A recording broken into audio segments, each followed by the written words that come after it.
like the bee. Head ass. Sacramento Kings are back, ladies and gentlemen. I'm repeating one more time. The Sacramento Kings are back. We haven't had playoff basketball in the city in over 16 years, man. The past 2 nights, the past 2 home games have been absolutely electric. And I respect that. Unless you were in the environment, man. And I must say, it is a one-of-a-kind experience, man. If you're able to come to Sacramento and experience one of these playoff games, if you live in the area, man, please do. You will not regret it. But last night, we did go up 2-0 against the defending champ, the Golden State Warriors. Yes. And yeah. I've been reading Twitter for the past weeks. Warriors in 4, Warriors in 5. Whoa, I wouldn't even go that for whoa, Marcellus, wait a minute. I didn't say Warriors in 4. Now, whoever said that, even Warriors in 5, they are tripping. They are bugging. I wouldn't even say Warriors in 4, Warriors in 5. I wouldn't even fam, mentally speaking, I never even initially thought that the Kings was going to get swept. That was going to be thrown off the water. They're number 1 on the offense. So the fact that them getting swept, yeah, bro, whoever said that, you're wilding. You're bugging out. But anyways. But now that we're up 2-0, kind of the energy has shifted a little bit. Now, let me stop you real quick. Now, Warriors in 6 can still happen. I did say Warriors in 6. I kind of said this before. I ain't gonna lie. But if the Kings do beat them on their own turf, I ain't gonna lie. They're gonna have to play some desperate basketball. I'm just saying. We still have the Warriors fans out there which believe that they can beat us 6 games, which, hey, I'm not mad at them for that. They're the defending champs for a reason. Like, they're still a threat. We can't get on our high horse and think 2 games is enough. No. Facts. We still have to finish the job. We have to get 4 games. It's first 4, not first 2. So, facts. That being said, I want to go ahead and dive into game 2 and what I saw yesterday and the key points that I think helped the Sacramento Kings solidify this win. And the first point being is this. Davion Mitchell. Boy. As advertised, a.k.a. Mr. Off Night. The way he picked up Steph Curry 94 feet for that second half changed the whole dynamic of the game. Facts. Excuse me, by the way. It gave us more energy on the defensive end, leading to the offensive end, and it just had everybody second guessing themselves. That is true. On every single screen, we're high hedging Steph, throwing 2 people at him while Davion's still attached. So Davion's harassing Steph the whole game while hitting big shots. Yeah. Davion had. And let me pause this real quick. Now, Davion Mitchell, I've watched this dude back when he was in Baylor. That boy, that brother knows how to lock up. And the fact that man kind of basically knows some schemes of stopping Curry, I ain't gonna lie to you. I ain't gonna lie. Davion Mitchell I ain't gonna lie, he's pulling the stops. I ain't gonna lie. I respect that. The fact that you gotta guard him as soon as he even touched the ball on the other side of the court, though, is kind of crazy. Because they know how much of a threat Curry really is. So the fact that you gotta guard him on the other side of the court, like 90 plus feet, that's how you know how much of a dangerous of a shooter he really is. So that speaks value itself. 14, 2, and 3 and 2 steals, but it wasn't the points that did it for us. It was the defense that changed the game. Exactly. He might be the sleeper player of the game outside of De'Aaron Fox, of course, who I think is the best fourth quarter player. Of course. Today.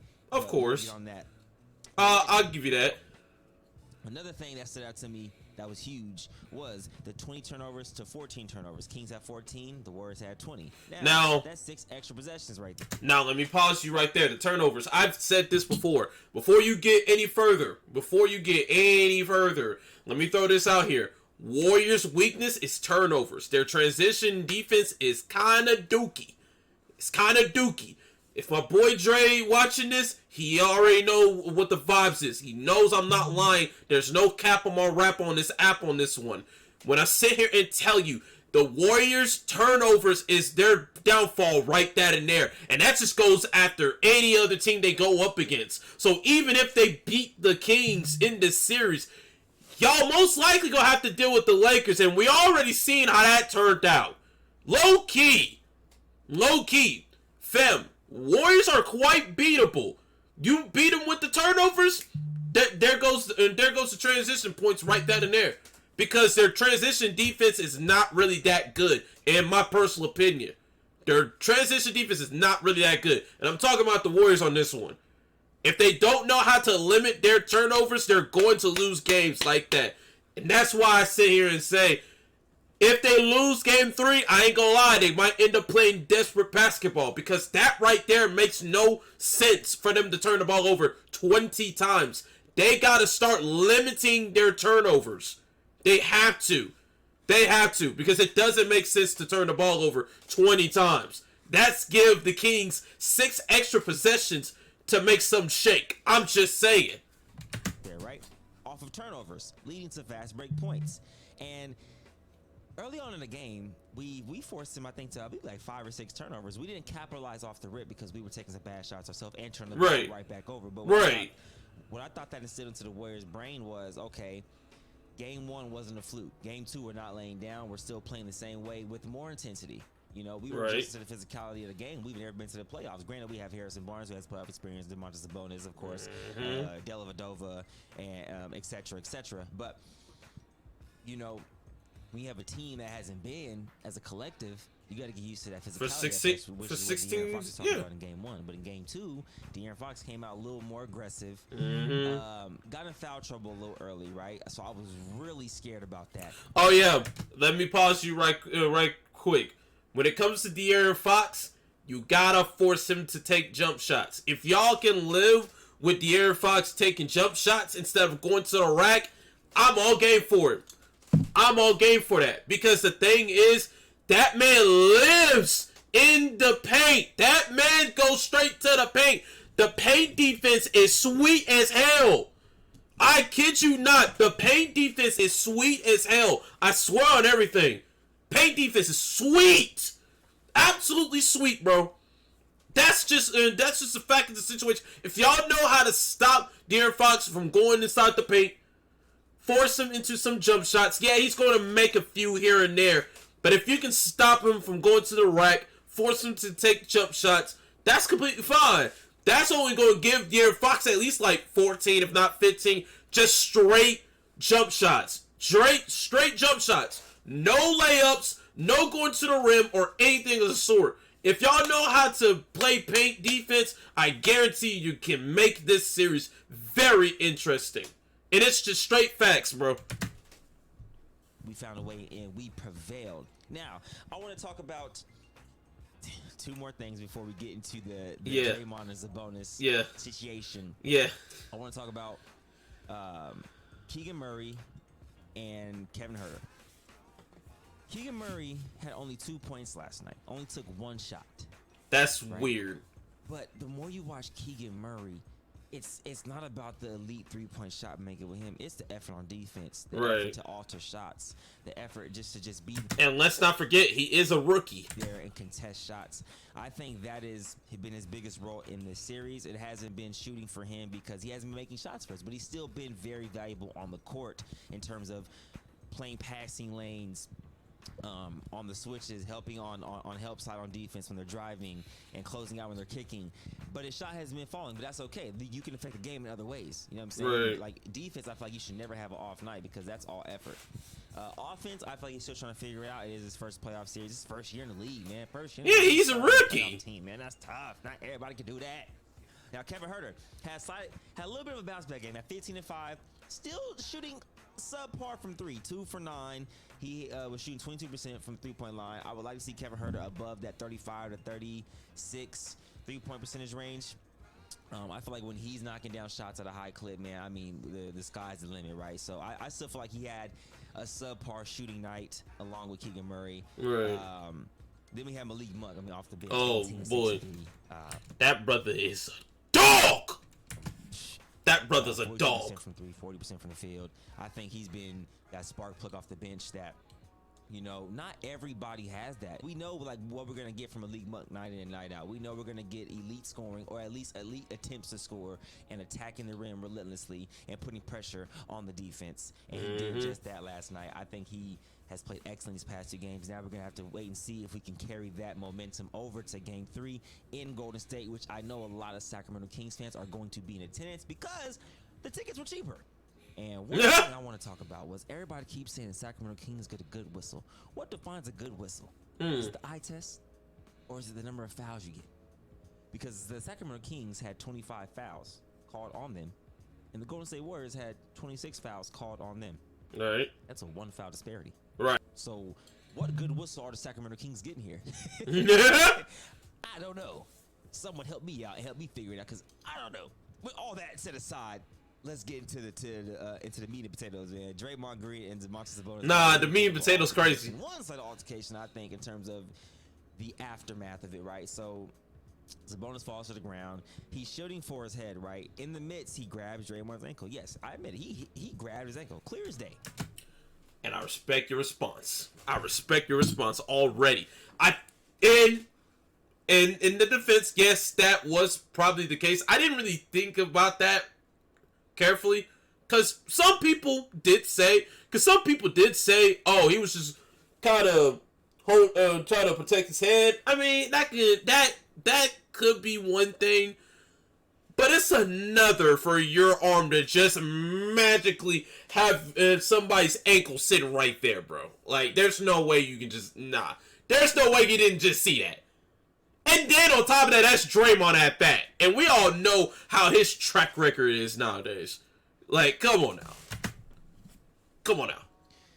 But Draymond did not have to raise his foot up and stomp on Yeah. a man's ribs. Yeah. Like, D-Lo, we don't give a F about now. Yeah. If you're from Yeah. California, you know what I'm talking about. But I felt like it was way too much. I felt like it was unwarranted. Yep. Draymond could have easily just stepped over. Mm-hmm. People were trying to say, oh, you know, when you're running in a full sprint, it's hard to just stop and not stomp. I'm like, but Draymond wasn't even running. Sabonis grabbed his ankle and he was stationary. Draymond trying to get loose and then just decided, instead of trying to step forward, let me just step on and then spring off. So Sabonis, I feel like, was in the wrong for grabbing the ankle, but then Draymond stepping and stomping on Sabonis was also not warranted. So I feel like they're both in the wrong, but the stomp was definitely unnecessary. I wouldn't be surprised if he did get suspended for Game 3. I'm not saying I want that as a basketball fan, as a. And I ain't gonna lie. Now let me pause you right here. And I said this before, and I did say this before the stream even started. I said if he does get suspended and the Warriors lose Game 3, right then and there, bro, this series is done. This series is done. Even if y'all do win Game 4, you do not want to go back to Sacramento going down 3-1. It's not going to go down. Y'all track record on the road is trash as hell. You don't want that. You have to win games 3 and 4 for y'all to get some type of momentum into Game 5. You don't want to go down 3-1. You have to win both games. If you lose even one and you're going into Sacramento in Game 5, it's curtains. It's Kings in 5. It's Kings in 5. Sadly. Like, I hate to really sit here and say that. Like, it's likely going to be, I'm telling you, if the Warriors lose Game 3, they're losing in 5. Guaranteed. I did say in my last video about the predictions, I did have Warriors winning in 6 because I don't want to see the Warriors go back to Sacramento in Game 7. Now things have completely changed. If the Warriors lose Game 3, they're losing in 5. They're losing in 5. Warriors getting swept is even nasty.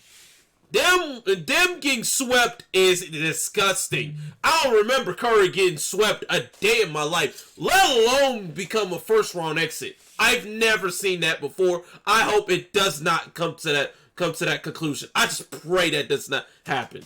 I'm telling you right now, they lose Game 3, this series is wraps. It's done. It's over. Finito. Even if you win Game 4, there's a sad chance y'all not winning Game 5. I'm sorry. It's not going to happen.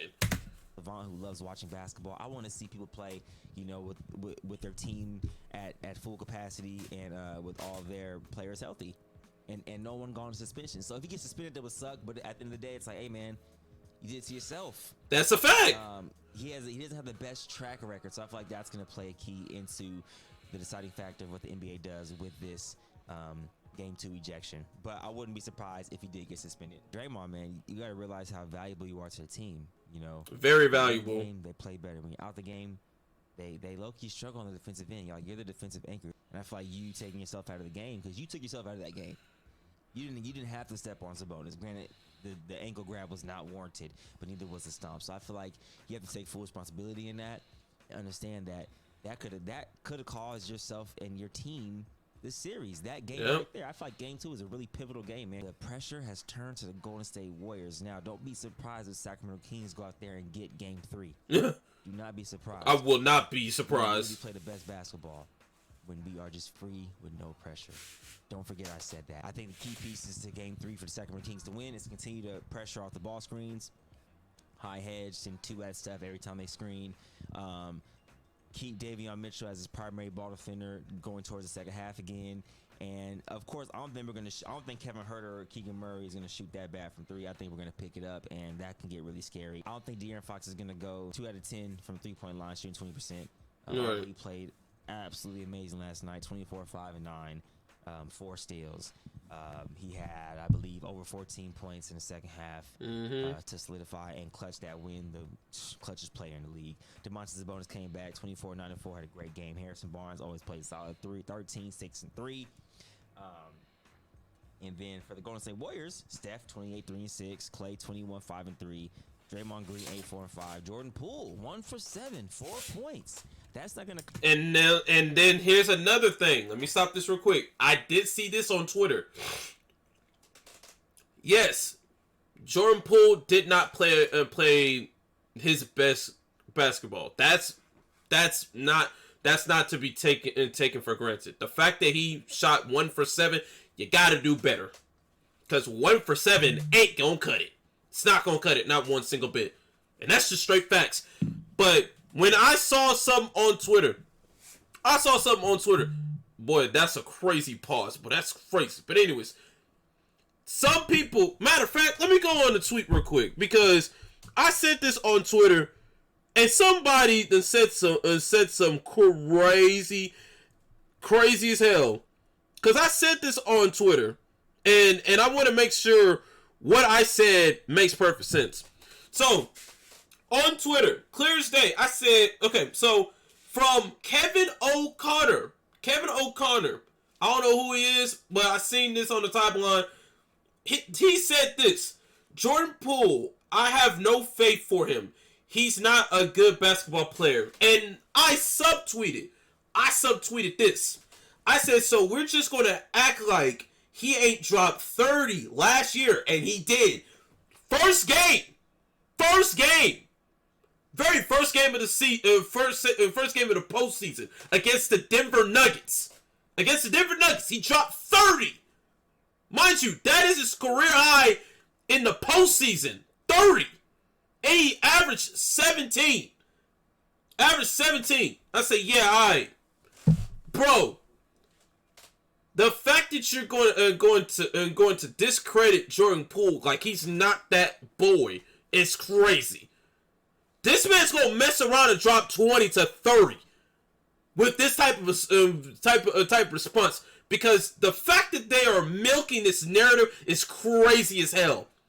I don't like it, not one single bit. The milking the narrative is crazy as hell. So, like I said, I do hope that Jordan Poole does come out and go crazy in Game 3 and just shut these critics up, because the fact that you sit in there and say that, oh, he's not a good player after he dropped 30 last year, Game 1 in the postseason, and averaged 17 in the playoff run is crazy to me. That's insane. That's bench numbers. For him to average 17 coming off the bench in the postseason, fam, I couldn't ask for a better player that be that consistent. That's just my personal opinion. Cut it, especially off the bench. You have to have bench scoring to compete with the Sacramento Kings. That's a fact. Wiggins reinserted back into the starting lineup is a good piece for them, but I just don't think that's enough to outduel the Sacramento Kings. You have to do more. This is what I think the Warriors' route to success is for Game 3. It's pretty simple. Get out of drop coverage. Oh my God! Thank you! Drop coverage against the Warriors is the absolute worst! Thank you! Bro, drop coverage against the Warriors is the absolute worst! Facts! It's the absolute worst, bro. I don't understand why everybody's attempting to drop coverage against Curry and he don't drop 40 plus, 50 plus threes alone. Thank you. That's a fact. Oh my God. That is facts, bro. Oh my God. If this ain't facts, that's a fact. Bro. W remark, because that right there made no sense. Fam, if y'all seen the Warriors against the Celtics last year in the postseason, in the finals, bro, Celtics was playing drop coverage against Curry. Are you serious? Y'all some idiots. Never play drop coverage against a lethal shooter like a Stephen Curry. Y'all bunch of idiots. Man. W take, bro. When we set the pick and roll, because getting De'Aaron and Malik Monk and Harrison Barnes and these guys downhill has not been to your guys' favor. That's true too. Completely. Second thing, you can't guard Sabonis from the paint when he has a ball at the top of the key. For the main reason being, he goes straight to a dribble handoff, which then frees the shooter. Yep. Open looks. And it frees the person getting the ball. Oh, yeah. Go downhill. Oh, yeah. And let me stop you real quick. Kings does have some shooters as well. You also can't play. You also cannot play back cover. Yeah, you can't drop coverage against the Kings either. They have shooters over there. You can't even much do that. Warriors defense is not that good. And for them to play drop coverage on a De'Aaron Fox is going to hit his shots. Malik Monk, he's going to hit his shots. Kevin Huerter, he's going to make his shots. I already said Malik Monk. Keegan Murray, he's going to make his shots. Shoot, Trey Lyles, you can't leave him open either. They got some shooters, bro. You cannot do that. You can't do that. Harrison Barnes, he can shoot as well. Kings got some shooters. That's why they're number one in the offense for a reason. They got shooters. Straight facts. For open mid-range pull-up, or in De'Aaron Fox's case, a automatic flotation device. So, yeah, drop coverage, 1. And stop guarding Sabonis from the paint, 2, because he's making you pay for it with the dribble handoffs, freeing the shooters to get open shots as well. Yep. So, those are the 2 things you have to do. If you don't do those, it's if raps. you don't do those 2 things, it's a wrap. You might be down 0-3. Boy. Now, I appreciate y'all for tuning in and watching. Make sure you like, share, subscribe, check post. But yeah, man. Stuff like this. Hey, man. Selly, man. I appreciate you, dog. W takes